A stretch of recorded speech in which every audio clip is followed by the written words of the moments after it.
Howdy, funky people, and welcome to Carfunkle. You can call me Carby or Carb. I'm a Carbuncle and I make mythology videos. This one is another one in my long series of the Greek gods Iceberg.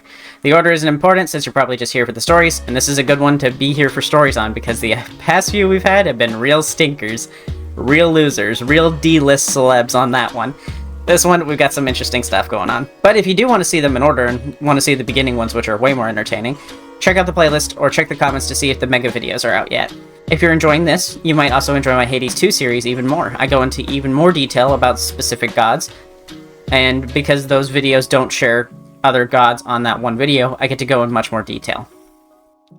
Layer 15. Moros. This god is in Hades 2, and I do have a video on them. Anyway, Moros is the personification and spirit of impending doom. He drives mortals to their ultimate fate. Even crueler, he gave people the ability to see their deaths before it happened. No myths, but it's said that the spirit Elpis, Hope, was created by Prometheus in order to help mortals ignore the crushing reality of him. Tartarus. This one should have been 5 or 6 layers sooner, but I get why they did it down here. There's not a whole else lot going on here. Even though many know of Tartarus as a place, it's also a personification. In theogony, Tartarus is one of the primordials, the first deities. I've said this a few times now, but in birds, it was where Eros and Chaos consummated and created birds, like birds. Tartarus was also the father of Typhon by sleeping with Gaia. Now, as a place, Tartarus is much more interesting. Hades is the underworld, but within Hades is deep, dark Tartarus. Originally, Tartarus existed only to imprison the Titans that Zeus and his kin defeated in the Titanomachy, but in later myths, Tartarus became a generalized space dedicated to torturing all mortals whose sins were considered outstanding. Among the people tormented in Tartarus are Sisyphus, Tantalus, Ixion, Tityos, Dionyades, Salmoneus, Arche, Ocnus, and Phlegius. Sisyphus you might know already from Hades, as well as that one meme, one must imagine Sisyphus happy. We also talked about Sisyphus and his story when we got down to Thanatos, so let's go with Tantalus instead, whose story gets mixed up with Sisyphus a lot. Sisyphus' torture is being forced to push a boulder to the top of a hill, and when he gets close, it rolls back down. His task is futile, yet he continues to do it, so one has to imagine that Sisyphus enjoys his task no matter how mundane or repetitive. Enjoy the small things. This story is referenced in memes pretty much over any mundane task, but Tantalus sometimes applies better. Tantalus was imprisoned in Tartarus for cutting his son Pelops into pieces, boiling, and serving him to the gods when he was invited to dine with them. He stole the ambrosia from the gods and told mortals its secrets. Tantalus' punishment was to stand in a pool of water under a fruit tree with low-hanging branches. Each time that he would reach up for a fruit on the branch would move away from him. When he wished for water, he would kneel down, go to drink the water, but his hand would just swipe air as the water receded. Tantalus took what he wanted and when he wanted, and his punishment was for his greatest wants and needs to always just be out of reach. In other stories, if he managed to reach the water and drink, he would grow hungrier and thirstier than before, becoming more painful each time. So remember, if it's something just out of reach, it's Tantalus. If it's a futile effort or repetitive task, it's Sisyphus. Iazo, daughter of Asclepius, and she represented recuperation.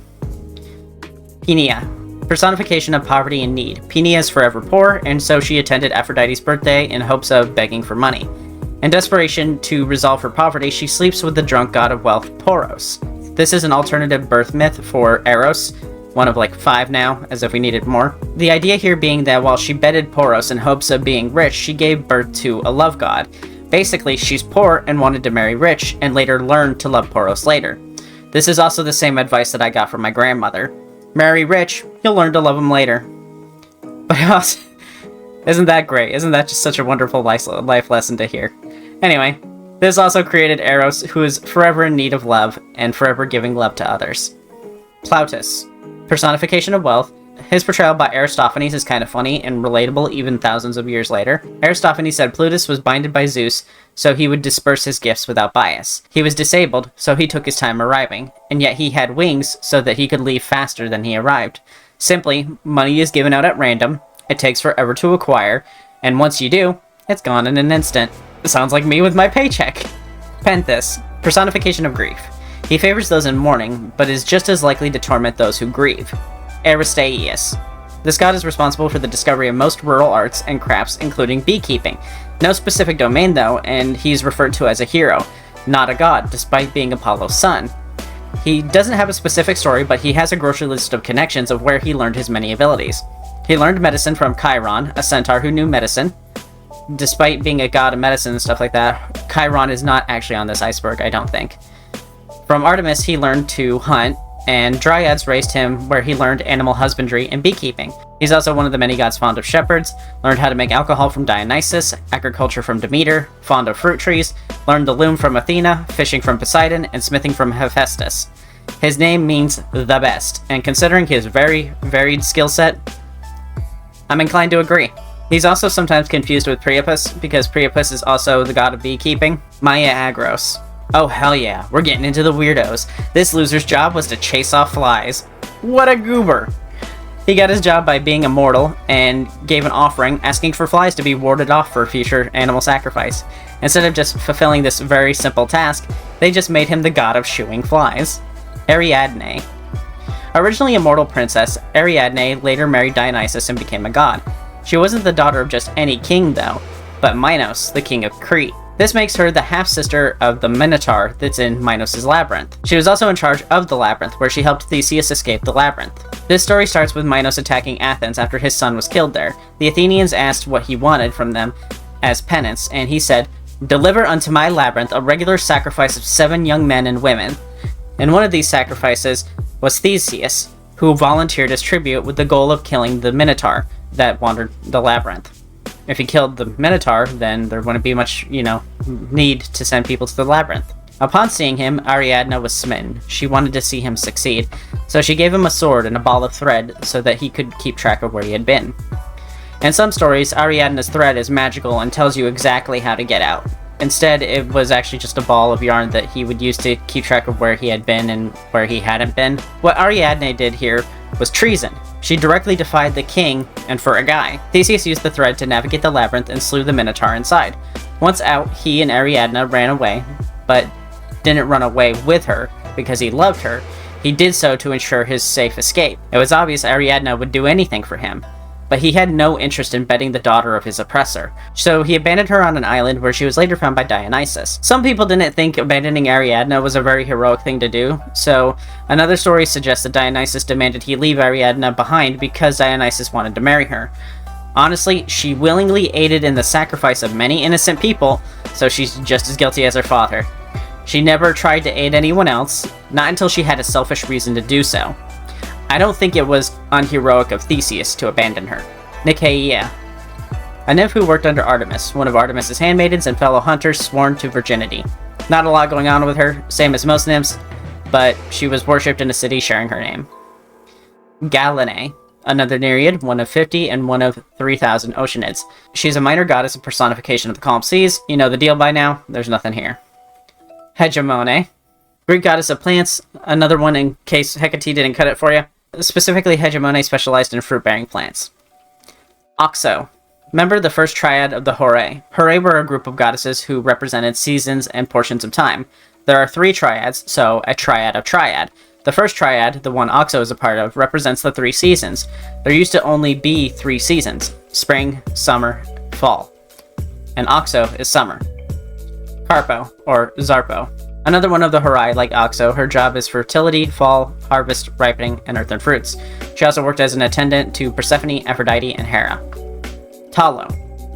The last Horae of the first triad. Talo is the Horae of spring and protector of the young. Eidothea. Another frequently used name. One is an Oceanid, another is a sea goddess and daughter of Proteus, and another nymph, but this one gave birth to a son for Poseidon named Euceros.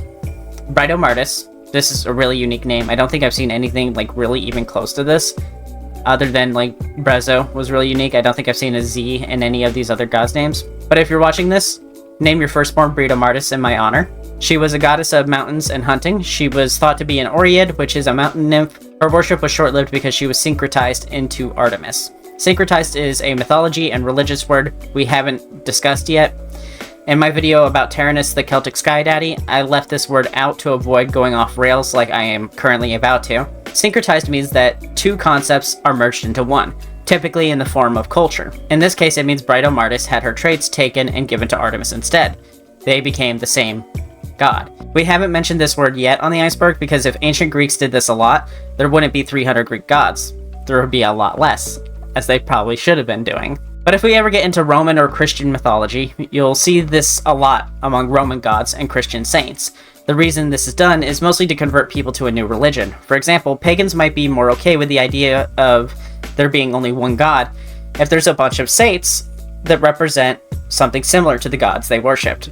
Say I worship Tyrannus, for example. My land got colonized by the Romans, but instead of forcing me to convert, they say, "Oh, you call that god Tyrannus? We worship the same god. We call him Jupiter." I hope this explanation was interesting. Sorry for dragging on. Bronte, a Cyclops who worked as a god of thunder. Her name means thunder, and she, alongside Astrape, handled carrying Zeus's thunderbolts and taking care of Pegasus. Not to be confused with Brontes, a male Cyclops who makes Zeus's bolts. Melissa, a nymph who discovered honey and told people how to use it. Her connection to bees led to nymphs using bees as their symbol, and sometimes took the form of bees. Melissae is also the class of nymph that nursed baby Zeus. Macaria. There are two women using this name. One is the daughter of Heracles, and the other the daughter of Hades. For Heracles' daughter, King Eurystheus continued to hold a grudge against Heracles, and so took it out on his kids. Macaria escapes to Athens, where Eurystheus gives the king Demophon an ultimatum: war upon Athens, or surrender Macaria. Demo refused, and says no, and consults an oracle. The oracle tells him, "For you to succeed, a woman of noble blood must be sacrificed to Persephone, the queen of the underworld." Macaria hated this. She couldn't let another woman be sacrificed on her behalf, so she concludes that the only way that she can end this is if she allows herself to be slain by Eurystheus. A lot was to be held to decide which noble lady would be sacrificed. Heracles was so great a hero that Athens agreed to this sacrifice without a second thought. But being of the same heroic bloodline of Heracles, Macaria tells them to stop the draw. She would accept her fate at Eurystheus' hands. The Athenians honored her with the best funeral service the city could provide. And that's it for this layer. Thanks for watching. Make sure to leave a gem emoji, a like, and subscribe for even more gods. You'll definitely want to be around for when those longer versions come out.